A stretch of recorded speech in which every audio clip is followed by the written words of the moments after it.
What's going on, guys? Welcome back to Real Reds Talk. It has been a busy week for Manchester United as a deal moves closer to Ruben Amorim becoming the permanent manager of Manchester United, which would make it the sixth permanent coach since Sir Alex Ferguson has retired. So one would think eventually you're going to strike gold, surely, right? I mean, are we going to get into double figures with managers before we end up winning a Premier League title or a Champions League title? Who knows at this point? No one does. But look, in terms of a full breakdown, tactical breakdown, I'm going to save that for a separate show. So that'll be coming out at some point this week into his time at Sporting Lisbon, basically his whole background and anything you need to know on him. That's not what we're going to do today. We're going to cover all the latest updates that have been coming out this morning because this is a deal that's moving really, really quick. So there's a lot of stuff coming out on it from various different journalists. Some journalists who has nailed on that Xavi's coming and nailed on that Thomas Franks, and they're all starting to pivot now. You can see it. If it isn't Ornstein or Romano, my advice would be don't listen to it, pretty much. But we have to report the reports, the updates that are coming in. We're also going to talk about his record at Sporting Lisbon, City's interest, is that concrete or not, and the budget situation. How is he going to work with that in January in the summer, especially if we don't get Champions League football? We've got some reaction from some of the coaches in the Premier League, Arne Slot, Eddie Howe speaking about Erik Ten Hag, you had the Brighton coach speaking about Ruben Amorim as well. So plenty of stuff to react to. And you know what? Just life as a content creator at the minute, the past month has been pretty cool. Some of the stuff I've done, some of the people that I've worked with. Just a slight reflection on that because I think it's been, I'm quite proud, one might say. So I'm looking forward to today's show. I suppose there's no other way than getting straight into this bitch. So let's, a bit early to swear, but fuck it, we'll do it. Right, so the latest on Ruben Amorim. We know he's pushing to leave Sporting Lisbon. He's now resigned to losing, their head coach, and they're working on another coach to come in. A deal has not yet been fully agreed with United, but Amorim has made it clear to Sporting that he wants to leave and replace Erik Ten Hag. He's given an initial green light. He's keen on joining, as accepted the project with the terms discussed. His exit clause from Sporting for top clubs is around 10 million euros, but he respects the club, so it depends on the club to negotiate now. Now, some of those details you already knew, but for people to see where we're at in a minute, kind of go through a chronological timeline, that's where we're at currently. And whilst the deal is being negotiated with Manchester United, Ruben Amorim maintains the pre-planned routine ahead of Sporting's game against Nacional this evening. He's been at the club's Atlete Academy since 10:05 this morning after arriving on a team bus with a player. Media attention on Ruben Amorim at the minute. I'm sure there's questions from his players, his coaches surrounding him. They probably already know that he's going to go to Manchester United. I mean, there was rumours that he was going to leave at the end of the season anyway, so United have kind of got the jump on that, and that's kind of where City comes into it in a moment, which I'll talk about. But just purely his record at Sporting Lisbon: 12 games this season, 12 games, 11 wins, 1 draw, no losses, 35 goals scored, 3 goals conceded. And like I said at the start of the video, there's going to be a full tactical breakdown on his 3-4-2-1, how he operates, how he likes his centre-backs, wing-backs, that target man striker, and his actual philosophy as a coach. We'll do a full breakdown of that in a separate video. But just as a basis to go off, that's what he's done this season. He's won, I believe he's won a couple of league titles with Sporting. We broke that kind of Porto Benfica thing coming in. He's still very, extremely young, 39 years old. And yeah, there's a reason why there's a lot of clubs that wanted him. Liverpool were looking at him. I'm pretty sure they agreed a compensation package. You had, apparently, he was going to be Pep's successor. Obviously, they hired Sporting director, but that's a tongue twister. So a lot of people thought, well, naturally, Ruben Amorim's going to go with him. But United, again, they've got the jump on it. Now, I don't know how I personally feel about that because and maybe it's just a bit of a PTSD thing with so when we signed Harry Maguire, we knew City was after him, didn't we? When we signed Fred, we knew City was after him, and we ended up getting the jump on it. When we signed Alexis Sanchez, I think City was interested in that as well. We took City's CEO, or just below the CEO, and made him our CEO. Now you're taking their next candidate for the... Do you know what I'm saying? There seems to be a bit of... they should be doing that to us, historically, but it's kind of flipped on its head now. Maybe it'll work out, maybe it'll be, if we win trophies, I suppose, no one will give a bollocks, will they? But it's just something to consider that doesn't, I don't know, it's just something that doesn't sit right personally with me. But I think I think he's a good option. He wouldn't have been my number one. I always said Thomas Tuchel coming in, I think, is a good fit. But look, I think Ineos predominantly want a head coach, don't they? They have a certain mold in their heads. It's probably why they didn't fully commit to Erik Ten Hag. Apparently, Ten Hag was close to not retiring, but leaving the club in the summer because he didn't have that full commitment. He couldn't get certain vetoes on transfers and all this kind of stuff. Well, I think we know the blueprint that Ineos want in terms of a head coach coming in, just focusing on the football, and they're managing the operations upstairs and everything that's ongoing there, rather than Ruben Amorim doing it all. So, yeah, I can see why they're going for him. Has it surprised me? Yeah, it has surprised me. I thought it was one of those links. It's like, yeah, it's just been mentioned. It's not really serious, but I think one thing that Ineos have managed to do well have keep things under wraps, because no journalist had any knowledge of this, really. Obviously, David Ornstein broke the story, and then Romano followed, etc. But initially, there was no kind of reports that he's a strong favourite. There was TalkSport announced yesterday that Nagelsmann is the favourite, and Thomas Frank's the favourite. Ruben Amorim's always been a name that's kind of floating about and mentioned. So, yeah, no one really got the jump on that, which I thought was really, really interesting. Nice to see so many of you in the chat, by the way. Please do smash a like on the video. How are we all doing? Have a chat with me.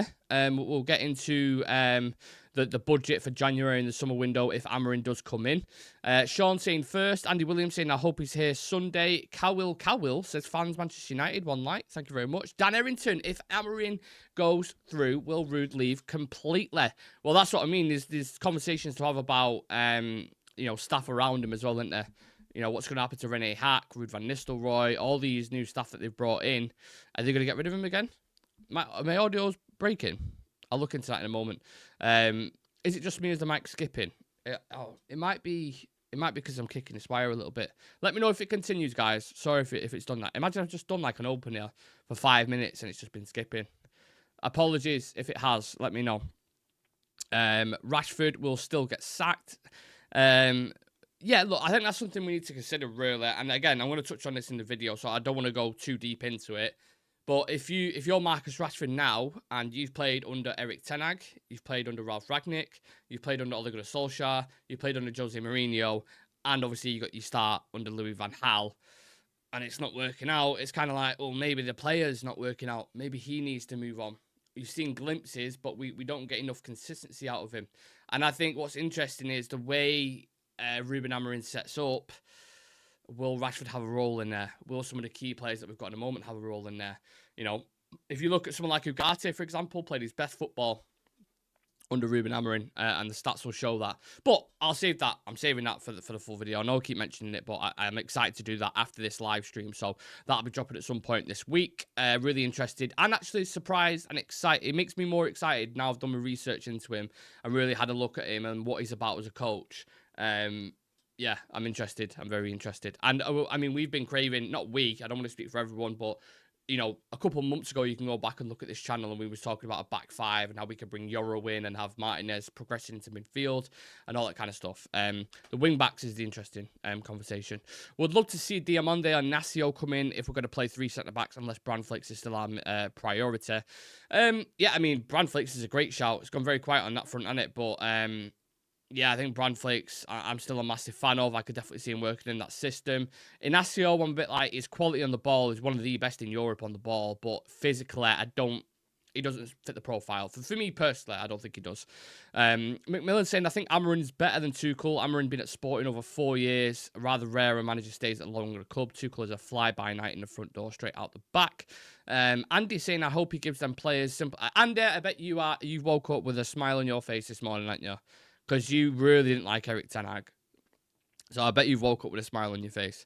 Dan saying McMillan has been there 3 years, won the league twice in 3 years. Give me a proper man manager, not a man that drops players for no reason. Rokan saying, if it's a done deal when Ruben comes to Manchester January. No, it'll be before that. This deal's moving really quick. He could be in charge for the Chelsea game. That's what we're looking at. If, there's some finer details that they're working on, but it's not going to be the Leicester game. Ruud will be in charge for that. Interesting to see what kind of reception he gets at Old Trafford on Wednesday, how he plays. Will there be a bit of a bounce for one game? And then, if Ruben Amorim comes in for the Chelsea game, very interesting. Very, very interesting. I would certainly give us more of a chance because, you know, to go from the way Ten Hag was playing to Ruben Amorim, if you can, obviously you got one training session. You're not going to implement your style in one training session, but just to see the tweaks initially, I think, yeah, there's a lot of interesting things ongoing with United at the moment. Amorim is a sucker for control. He absolutely is.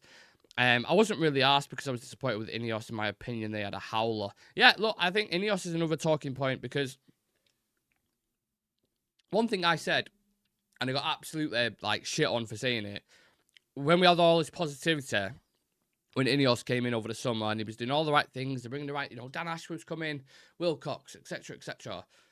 I sat there and I said to the lads, look, just because Ineos have come in and there is all this good feel and vibe and positivity, it doesn't mean they're going to get nailed on. Yes, they've been super successful in sailing and cycling and sports in general. That doesn't always translate over to football. If you've actually done your due diligence and look at what happened at Nice, it was a bit of a shit show for the first couple of years at least. He was sacking directors left, right and centre, sacking managers. The recruitment strategy was a little bit questionable. He was bringing in like Aaron Ramsey and Ross Barkley and yeah, their ambition was like, I think they briefed, we want to challenge PSG, we'll be in the Champions League every year. I think they finished like 5th, 9th. So it didn't really go to plan.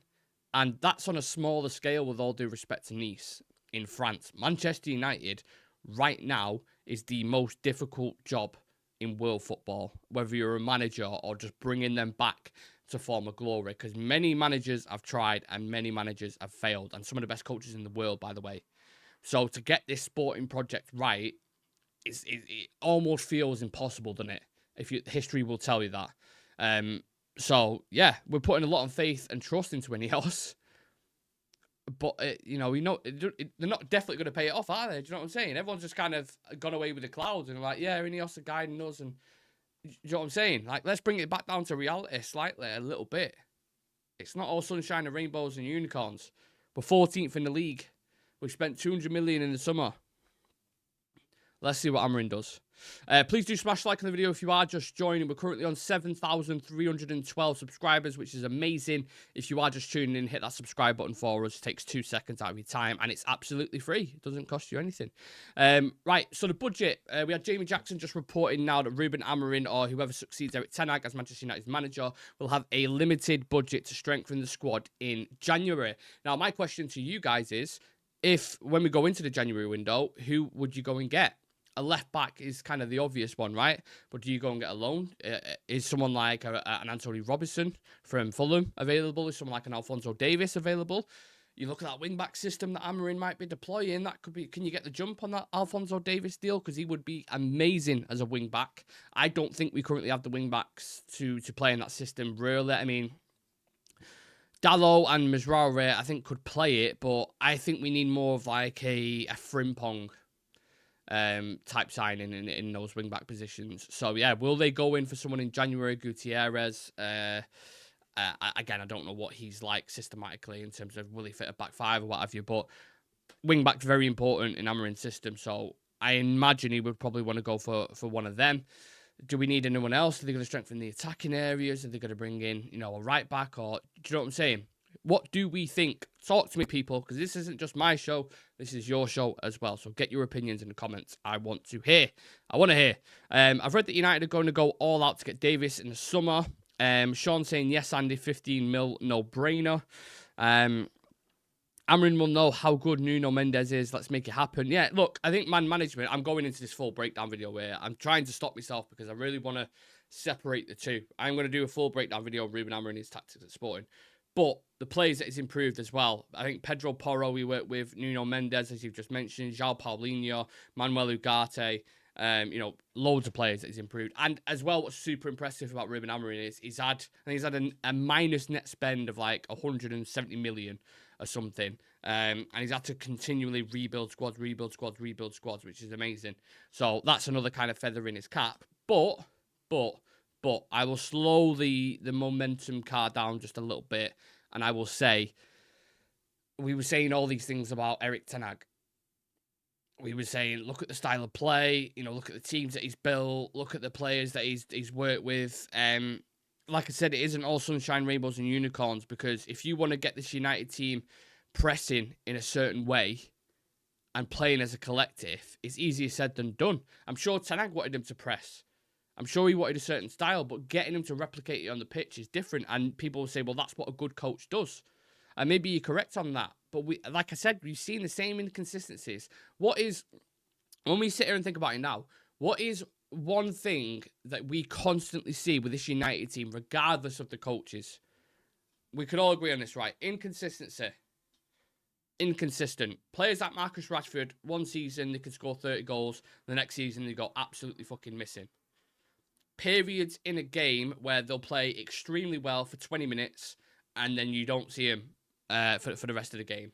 West Ham was all over him. Created a million chances. Second half, West Ham the better team instantly. I remember the Spurs game last season at the start. 20 minutes, winning the ball high up. Mount, Bruno, amazing, great. As soon as they got a couple of turnovers, they absolutely killed us. Murdered us. So, regardless, whatever manager's in charge, whatever plays in the system, there seems to be this curse over Man United, whether it's to do with injuries or inconsistencies or just lack of selection to be able to pick the same players week in, week out. A manager can't necessarily change injuries. Do you know what I mean? He can't. I mean, you can get consistency out of players, but what I'm saying is if 4 or 5 managers have tried with Marcus Rashford, what makes Ruben Amorim any different? And maybe I'll be proved wrong. Maybe he'll come in and he will do that. But I'm just saying that they are the concerns I have as a United fan right now, because we all watch him week in, week out.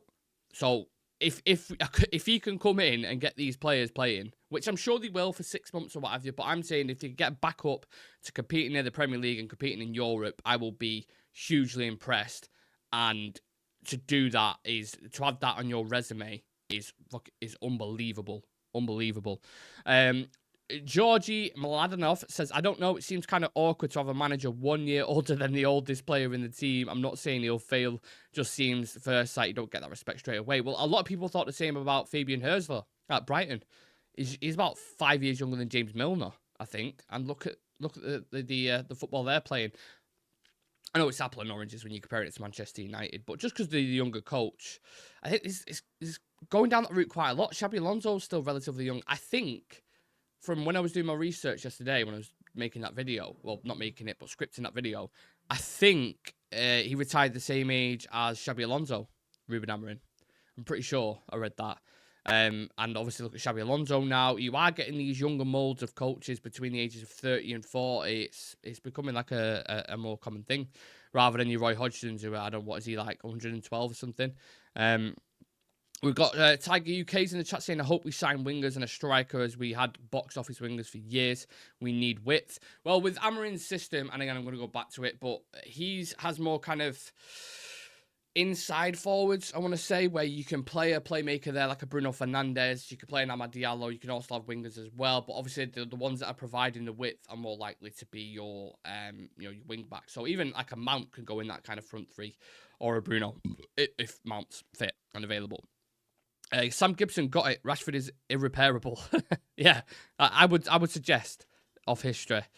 David saying Martinez plays left centre-back in a 3-back for Argentina, and his class for them. We have the defenders to play a 3. Don't forget about Lenny Yoro as well on that right centre-back in the channels. Very good defending 1v1. Is good on the ball, and Ruben Amorim's system, them outside centre-backs, there's a heavy reliance on them for progression with the ball. I think both of them are really, really good.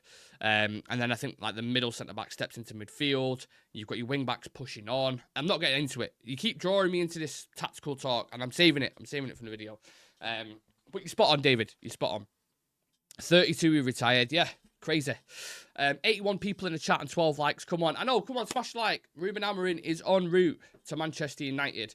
Now, the Brighton manager who I've just referenced, Fabian Herzler, was asked what his advice was for Ruben Amorim today, and he said, 39 years old, he's 8 years older than me, he achieved crazy things already. I saw some sporting games, he plays incredible football, dominant in possession. I'm not in a position to give him advice. He said maybe he should speak to Pep or Klopp or some of these guys. I think that'd be an awkward conversation. You're right, Pep. I know I was supposed to be coming in after you. I know there's a contingency plan. I know, the sporting director's just come in. However, I am going to Manchester United, so I just want to ask your advice and get your opinions on this. What do you think? And he's like, shut the fuck up. Anyway. Yeah, so obviously, look, huge respect in the game. He's got a good reputation. He's done relatively well in Europe. He's done well with Sporting. He's a good manager, man. He's a good manager. Arnie Slot got asked about Erik Ten Hag and, you know, him being sacked effectively. He said, I know him a little bit and I know how hard he gives. It's sad news. We also know, especially those of us from Netherlands, how successful he was at Ajax, and he won 2 trophies here too. So we will see him again in the near future at a big club. Question to you guys again. Where do we see Erik Ten Hag in the future? Will he return to the Premier League? Has this ruined his reputation at Man United? Will he have to take a step down, which is not much further because we're 14th in the league? But I'm talking about size of club. Is he... I can't see him going back to an Ajax or something like that. Where does he go next? What kind of projects? Like a Dortmund or something potentially? I know there's Nuri Sahin in charge there. I'm not saying he would go there, but where would he go? You know, will he get a Port Vale? Stop the disrespect, man. The guy's just left his job. He's literally just left his job.